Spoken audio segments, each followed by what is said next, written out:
Welcome to the Leadership Purpose with Dr. Robin podcast.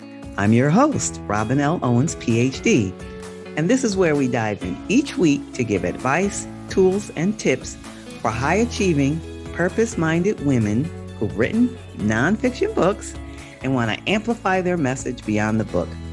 I'm a college professor, and when I'm not doing that, I am speaking, coaching, mentoring, and teaching high-achieving women who have written books how to use their books to make a bigger difference, have more impact, and purpose. Okay, let's dive in. Hi, everyone. Welcome back to another episode of the Leadership Purpose with Dr. Robin podcast. I'm so glad you're here and you take time out of your busy schedule and day to listen into the podcast. Really appreciate you. Now, today, I'm talking with Allyson Chavez. Did I get it right? Did I pronounce it right? You got it right. You're amazing. And let me tell you a little bit about Allyson. Allyson is a prosperity and success coach for ambitious, God-centered women. She is the best-selling author of the book, The Prosperity Approach, and I can't wait to hear more about that in a minute. She teaches women how to achieve their goals without the hustle or grind and no more constant pushing. She's a sought-after speaker on mindset, prosperity, universal laws, and success strategies for relationships and life. Her work has been featured on CBS, NBC, ABC, Fox, and so many more. In newspapers, magazines, outlets, she's been really promoting her message out there, and people have been wanting to listen to it. And Allyson believes that although challenge is necessary, on your journey to success, struggle is not. Welcome, Allyson Chavez. Robin, thank you so much for having me. I'm so excited for our conversation. I'm looking forward to it too. All right, so let's jump right in. You know, I read a little bit of your formal introduction or bio. So why don't you, in your own words, tell us about you and the work you do? So I work, like you said, ambitious, driven, God-centered women to teach them how to get higher and higher levels of success without the struggle, to drop the overwhelm, to drop the burnout, the constant pushing, the frustration, and even like feeling unfulfilled even when you hit your goals. And I teach them that because that's what I experienced as I was trying to get higher and higher levels of success in my business and my relationships and my own, in my own health journey as well. It was just push, it was grind, it was hustle. And I would hit my goals and I would just feel tired. And it got to the point where I would wake up every morning and I would think, I don't want to do this day, but I have to do this day. So I'm going to get up and I'm going to do this day. And I thought, wow, how can I actually fall in love with my life again? And that's really where the prosperity approach came from. And what I'm so passionate about teaching women, because we've been taught a backwards way of success. And we've been taught the scarcity approach. We all live in the scarcity approach. And I needed to find a different way, just because I felt like my soul was getting sucked out of me, even doing work that I loved because of the way I was doing it. Oh, I'm guessing that there's so many people listening right now that can relate to what you're talking about. So tell us a little more about the moment. What was the catalyst for it and what helped you switch? Well, the catalyst was an enormous 2.5-year financial freefall in building my company. We landed in $150,000 in debt.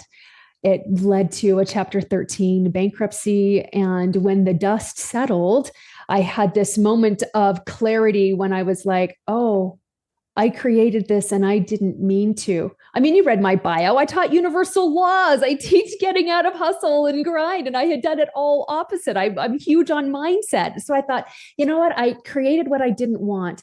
I bet I can create my way out of this. And I knew my message was important. I knew what I taught was true. Like it was truth. And the fact that I was screwing up how to use it didn't take away from the truthfulness of what I was teaching, but I was ready to really just dial in and get the hows down. Cause I didn't want to be like most people where they like stumble into their dream life. I really don't believe you stumble into 2-year dream life, not if you wanted to be consistent. And I had heard from so many people that were like, oh, well, I don't know how I manifested everything I wanted. I just stopped worrying about it and then it came. And I was like, you know what? I want to know how to rinse and repeat this. I want to know what my part is and just do my part. So I couldn't let my business go. I couldn't let my company go, but I had to approach it from a different angle because the price that I was paying from doing it the way that I had done it wasn't worth it to me anymore. Any amount of money in the world was not worth it to me. I couldn't be present with my husband or my children. I felt like I was never enough, like all of those things. And I wasn't willing to pay that price anymore. Yes, good for you. Good for you. And is that what led to you writing the book, The Prosperity Approach? Yes, actually. Okay. So tell us about the book. I just mentioned the title, but you can say it again if you like, and tell us the main message of the book. So really the main message are the practical pieces of creating ultimate prosperity. And to me, ultimate prosperity is prosperity and relaxation and expansion in every cornerstone of your life. So that's your finances, that's your health, that's your relationships, and that's your spirituality and your connection with your higher power. Because I had a lot of money and massive amounts of anxiety, and I couldn't be present with my family. To me, that wasn't prosperous. Then I had really great relationships and no money. And that was also not prosperous. And so I realized I needed to have prosperity in every cornerstone and I needed to have a holistic approach from that. But there are very practical things that I can do and that we can do to create greater abundance and greater prosperity in our lives. And when we do our part and only our part, we open ourselves up to the seeming magic of the universe. We open ourselves up to really powerful connections, to coincidence, to synchronicities, to quote unquote luck. And that's how we get out of our own way. When we understand how universal laws work relative to where we are in our lives, when we understand the mindset piece and the inner speak and how to change our programs, then everything starts unfolding in a really beautiful way. And we stop feeling so tempted to micromanage the journey and we allow the unfolding to be so beautiful. And can I share one of the most profound things I learned as I was writing this book? Yes. So I was always loving universal laws, and everybody knows about the law of attraction. And I was like, there are more laws than the law of attraction. So I did a deep dive into the rabbit hole of different universal laws. And in my years of research, I discovered there are 21 main universal laws that govern prosperity and creation. But deeper than that, the laws can actually be separated into 2 different categories. One is the laws to use when you're just getting going, when you're just bright-eyed and bushy-tailed and you've got all this optimism and you don't realize the mountain you've chosen to hike in that moment. So there's laws you use to get you going, and there's laws to use when nothing is working. And that was so profound to me because it helped me to calm the heck down in those messy middle parts when everything felt like it was falling apart. There are very specific laws to use when it just feels like everything is falling apart that helps you stay aligned, that helps you stay your course, that stops you from trying to micromanage everything and stops you from that abyss of worry and anxiety and all of that.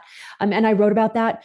I had to share that in my book because that made such a huge difference to me in my life and navigating through, the free fall and the fallout from what I had created.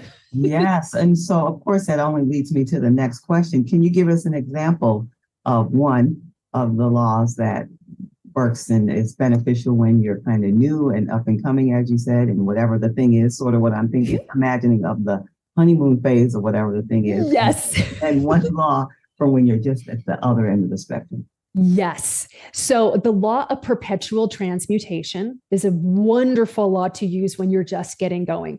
And the law of perpetual transmutation says that everything is either going into form or out of form. And we influence how much form our dreams take. So for example, water exists in many different forms. It exists as a gas, as a vapor, as a liquid, and as a solid. But conditions have to be right for water to present itself as a liquid. It has to be right to present itself as a vapor or as a solid and so forth. And so For our dreams to come to us, they are always moving in and out of form, and conditions have to be right for them to materialize in physical substance, like that solid substance. And we have direct control over the speed with which they come to us and create in physical form. Now, having said that, that doesn't mean that we get to be like, okay, I want $1 million tomorrow, and so now it has to come. Like, there are other laws that are in play, but our level of belief, our level of conviction, our level of alignment to what it is that we're creating, whether it's the next book or even the first book, getting it published, where we want to be on the bestseller list, like who we want, like all of that. We have so much influence over that. And it's our internal conditions that have to be right. So we have to push out doubt. We have to ramp up our belief. We have to ramp up our faith and our conviction in that. And in imaging what it's going to look like, what it's going to feel like. And we have 100% control over all of that. Yes, that's wonderful. Okay, yeah. Now on the flip side. Okay, so the law to use when nothing is working. Oh, which one is a good one? There's so many good ones. The law of utilization. And the law of utilization says everything happens for a reason, and that reason is to assist me. It's to serve you. It's to help you to move forward. So most of the time, we just want to take the good and reject all of the quote bad. Or we're in that messy middle part where we're in so much upheaval that all we can see is quote the bad, and we can't see how it would possibly work out. But when seeming setbacks happen, when upsets happen, when you can remember, okay, this is happening for a reason, and this reason is actually to assist me. So what's really awesome about this situation? Why am I actually thrilled this is happening? Because God and the universe are trying to teach me something very powerful, not as a punitive thing or like a finger wagging, bad girl, bad boy kind of a thing, but like this is necessary for my growth. So I need to learn something here that's actually going to propel me forward. So where's the gold? Where's the gold in all of this? And many times when we're in that messy middle part where things feel like they're falling apart, we have to mine for it. Sometimes, when things are smooth sailing and we've got book sales coming in and we've got clients that are finding us, and like we are the cat's meow and we're feeling like we've got it all dialed in, it's really easy to mine the gold during those times. And those times are, we have peaks and we also have valleys. And so when we're in those valleys, we got to dig for the gold. There's something here to help me. What is it? Oh, I just found a gap. Oh, this is really great. Now I can close the gap. Oh, I just had a conversation and I offended somebody and I didn't mean to offend them. And now I've created this rift. So, okay, is there a way that I can phrase it in a way that it will land in a positive way for them, but I can also get my message across? Or needing to rely on your higher power more, or, oh my goodness, Robin, like there are so many things that happen when you will use the law of utilization in those moments of upset, because that calms you down. Like, look at all the good that's here, and it has to be here by law. By law, it has to be there. Yes. That's fascinating to me. And so do you have an experience from your own, when you were creating the book, writing the book, promoting the book, any part of your book journey where you had to, let's go with the law of utilization, or one of the laws that helps you when things are not going so smoothly? Oh, yes. An example or a time in your life when things were kind of going through and you had to then turn to one of the laws? Well, I'll use it. I'll use it right now for things that are going on right now. We always want to put our best face forward and our best foot forward and have it all together, and that's important. But people also tend to think, oh, you've quote arrived, so you don't have any problems. And I like to tell people, I'm on this planet too. I'm not sitting on a rainbow above the planet, like blowing bubbles and chewing bubble gum and like, tooting lollipops out my butt and, petting my unicorn. Like I'm in a messy middle with everybody right now as well. And as I've grown my company and as global economy is doing what it's doing, it's affecting my my company, just like most every other company as well. And so I've had to really hold tight to the law of utilization, also hold tight to everything always works out for me because that's what I've decided, and really, really, I don't want to say toe the line, but just remind myself, I know how things actually work. I know the behind the scenes. This is a wrinkle and it feels like there's a lot of rough waters right now, but that's all this is. This is just a rough patch and we can navigate through this. Those wonderings, can I make payroll? I've got a child in crisis right now. Can I be there for him right now and support him in powerful ways that actually serve him? Which I realized just the other day when we were having a conversation that there were things I was saying that was offending him and not helping him. So there's law of utilization right there. Like, oh, I found a big gap. Let's close the gap. Let's own that. And so while life continues to happen right now, I can still make those waters and those waves as smooth as possible by utilizing the different laws and just reminding myself of what I know, because I have to continually remind myself as well, because I can be swept up in the drama just like everybody else is. Yes, that makes sense. And you're fortunate to have the tools readily available to keep reminding yourself to go back to them, especially now, as you say, you're in the middle of this crisis. So I hope it lifts soon. Yes, thank you. It will. And it is. It is. So thank you. We're finding all the good. We're mining the gold every single day in very simple ways. So thank you so much for that. Okay, you're welcome. And speaking of gold, all right, so as an author anywhere along your author journey, what's one of your greatest joys in this work of being an author? The fact that I made a book. Like everybody talks about, I want to write a book. And for so long in my adult life, I was like, I don't really have anything to say. I don't even know what I would say in a book. And then it was like, actually, I think I do have something to say. Is it going to be of any value?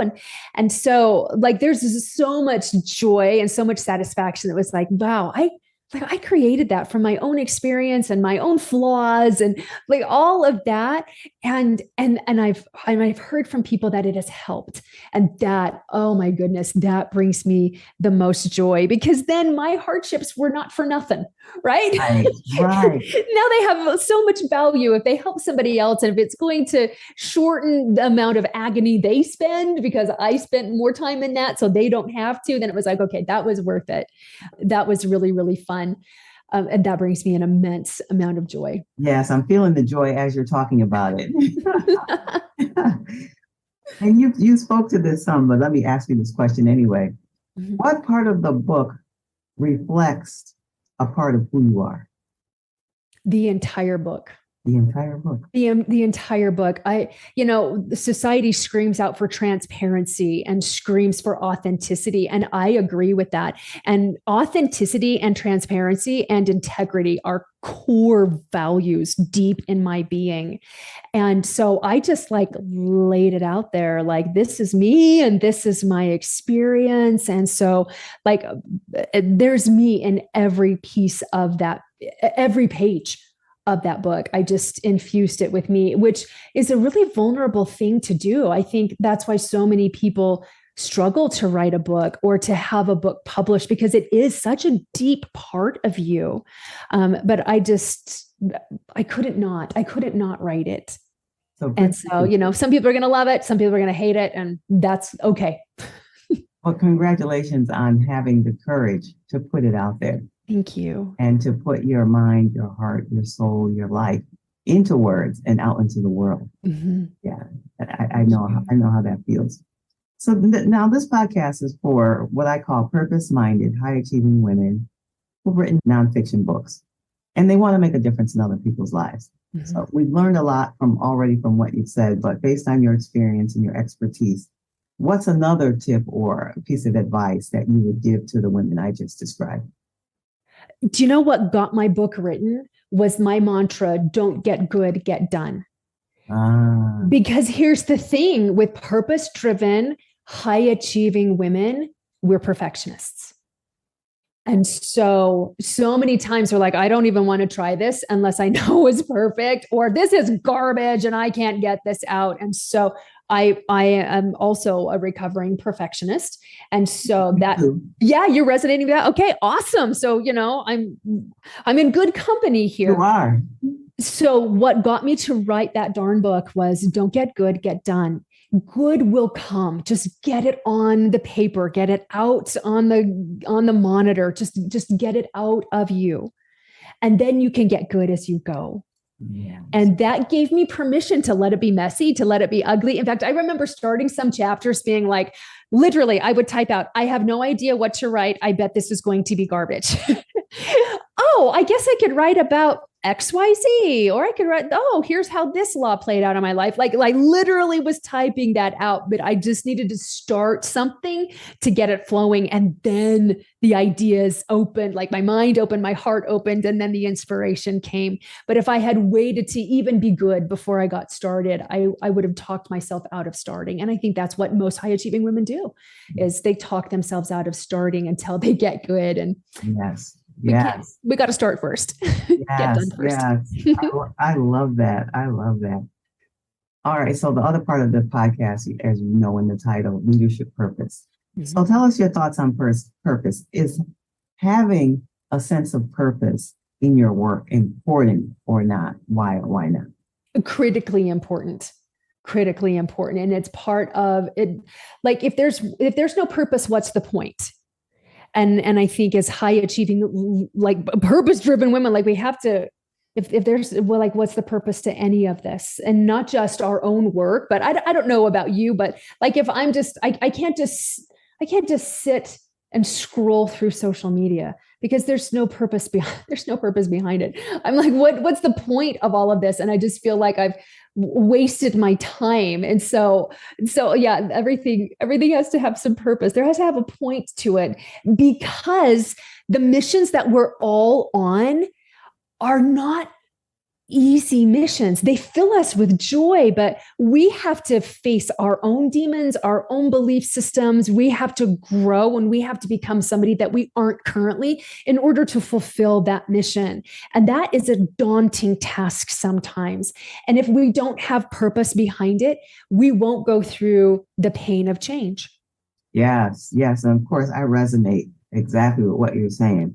Okay, so now, is there anything else that I haven't asked you that you'd like to discuss before we tell people how they can be in touch with you? I really would just love to tell the women in your audience to trust the desires and the pull of your heart. They come from a power higher than you. There is nothing selfish about what you're doing. As the way that we're wired as women, we're wired for connection, we're wired for community. And when you follow your desires, you get filled up with so much joy and so much contentment that it can't help but spill out of you. And do you know what that does? It blesses others' lives. It inspires them as they see you living your purpose, and as they see you trusting your desires, even though it doesn't make any sense in the moment. It inspires them to trust their desires and to move forward as well. So don't look at all the evidence that says you can't or you shouldn't or you're selfish, because all of that is a lie. Just continue to trust, continue to lean in, be willing, and let God dazzle and delight you, because those desires come from Him. I love that. I'm ready to be dazzled and delighted. He's ready to dazzle and delight you. Allyson, thank you so much. I'm sure there are people listening saying, I want to hear more. I want to know more. How can they be in touch with you? Do you know, I would love to actually offer your audience a free gift that I created. It's called the Prosperity Guide. And these are 52 different things that I did over the course of a year that helped me in utilizing the laws, that helped me to change my frame of mind, and helped me to change my energy and my beliefs, that were enormously helpful for me. So you can go to prosperityapproach.com/52 ways, and you can pick that up and shoot me an email. I would love to connect with you. You can send it to me at Allyson@AllysonChavez AllysonChavez.com and connect with me. Let me know what you're up to. How can I support you? How can I encourage you? I would love to do that. We're all about connection. We're all about community. And I would love to have you be part of my tribe. And you can always tune into my podcast if you feel pulled to it. And that's called The Prosperity Approach. And you can find that on all of the platforms. That's wonderful. Thank you for your generosity and sharing that gift with everyone. Thank you. Really appreciate you taking time out and sharing what apparently is your passion Yes, and your purpose. So thank you for being here. Thank you. Okay, everyone. If you want to hear more from me, you could go to my website, robinlowens.com, or you can find me on your favorite social media, Robin L. Owens, PhD, Robin L. Owens, PhD. And if you happen to have a book that you want to turn into a course to make a bigger difference and have more purpose, head on over to my other site for my free gift of a free video series that teaches you how to turn your book into a masterful course. And you can find that at createmasterfulcourses.com, createmasterfulcourses.com. And until next time, this is Dr. Robin. Thank you for tuning in to this episode of the Leadership Purpose with Dr. Robin podcast. If you enjoyed it, head on over and rate and subscribe so you never miss an episode. New episodes drop every week, and I can't wait to hang out with you again soon.